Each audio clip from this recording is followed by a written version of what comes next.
গতকালকে আমি একটা ভিডিও করছিলাম। আমার ভিডিওতে আমি বলছিলাম যে মালয়েশিয়ান গভর্নমেন্ট চেষ্টা করতেছে যে শ্রমিকদের যে শতশতকিঞ্চিত বেসিক বেতন আছে সেটাকে আর একটু বৃদ্ধি করার জন্য। এটা কিন্তু তারা চেষ্টা করতেছে এবং কি মালিকদের সাথে তারা কথা বলবে। মালিকেরা যদি এই কথাগুলোর সাথে একমত হয় তাহলে বেতন বৃদ্ধি করবে।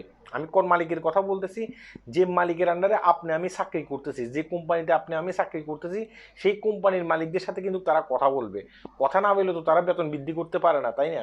তারা যদি কথা না বলে বেতন বৃদ্ধি করে, অনেক কোম্পানি আছে মালয়েশিয়া থেকে দেখা গেছে যে অন্য দেশে চলে যাবে। কেন চলে যাবে? কারণ সেই দেশে কম টাকার মাধ্যমে তারা শ্রমিক আপনার খাটাইতে পারবে। এই কারণে তারা এখান থেকে চলে যাবে। এখন মালয়েশিয়ান গভর্নমেন্ট কিন্তু এটাও চিন্তা ভাবনা করতেছে যে আমরা যদি শ্রমিকদের বেতন বাড়াই তাহলে কি হবে, এই কোম্পানিগুলো অন্য দেশে চলে যাবে। অন্য দেশে চলে গেলে কিন্তু আমার দেশের ইনকাম হবে না। তারা কিন্তু সব কিছু চিন্তা ভাবনা করে বিবেচনা করে তারা কিন্তু বেতন বৃদ্ধি করবে। তার আগে কিন্তু তারা বেতন বৃদ্ধি করবে না। এই ধরনের আমি একটা ভিডিও করছিলাম ভাই। ওই ভিডিওর নিচে আমাদের বাংলাদেশ থেকে অনেক মানুষ, মানে মালয়েশিয়া তো আছে, অনেক মানুষ ভাই গালিগালাজ করতেছে। অনেকে আমাকে বলতেছে ভাই আপনি কি নিয়মিত গাঁজা সেবন করেন কিনা। আবার একজন বলতেছে যে ভাই বাংলাদেশ থেকে লোক নিয়ে আসবে, এক যে মালয়েশিয়ার কলিং ভিসা চালু হয়েছে, বাংলাদেশ থেকে লোক নিয়ে আসবে। হ্যাঁ, এই কারণে কি করতেছে, দাম বাড়াইতেছে, মানে বিষের দাম যেন বাড়ায়। এই কারণে আমি বলতেছি যে বেতন বৃদ্ধি করবে। এই যে দেখেন, এই লোকে কিন্তু এই কথাগুলো লিখছে, দেখছেন? আমি আপনাদেরকে বলবো যে ভাই দেখেন, নিয়মিত গাঁজা আপনারা সেবন করতেছেন, আমি সেবন করতেছি না, ঠিক আছে? আমি কিন্তু ওই ভিডিওতে ডকুমেন্ট আকারে তুলে ধরছি। আমি মালয়েশিয়ান পত্র পত্রিকার কথাও বলছিলাম। এই যে দেখেন একটা পত্রিকা, দেখছেন? আমি কিন্তু এই পত্রিকার রেফারেন্সও দিয়েছিলাম। বলতেছি যে আমার কথা নয়, এটা হচ্ছে পত্রিকার কথা। এই পত্রিকা কোথায় পত্রিকা? এই পত্রিকা হচ্ছে মালয়েশিয়ার পত্রিকা। মালয়েশিয়ান গভর্নমেন্ট বলার পরে কিন্তু তারা এই পত্রিকাতে লিখছে, ঠিক আছে? এটা আমার কথা নয়। আমি কিন্তু এই কথাগুলো বলছিলাম। আমি কখনো বলি নাই যে ভাই আমি বাংলাদেশ থেকে মালয়েশিয়াতে লোক নিয়ে আসবো, আমি এটা কখনো বলি নাই। আর আগামীতে যদি মালয়েশিয়াতে লোক আসেও বাংলাদেশ থেকে, আমি কখনো আনবো না ভাই, ঠিক আছে?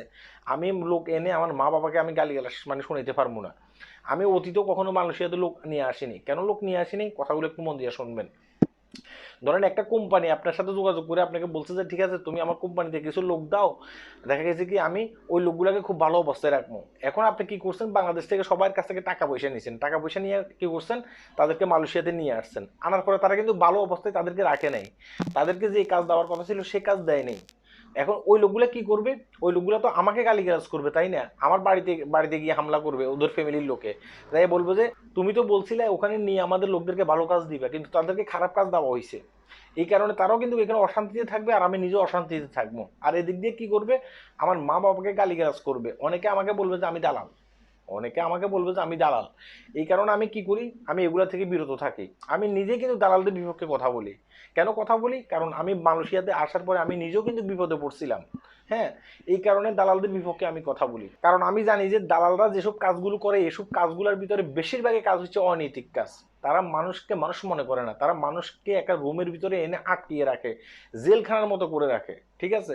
তারা দেখা গেছে কি খানা দেয়, খুবই নিম্ন স্তরের খানা দেয়। এক এক মানুষ বাংলাদেশ থেকে যে অবস্থায় আসে মালয়েশিয়াতে, সে অবস্থায় তারা থাকে না। রুমের ভিতরে থেকে তারা কিন্তু অবস্থা খারাপ করে ফেলে, মানে দালালের অবস্থা খারাপ করে ফেলে।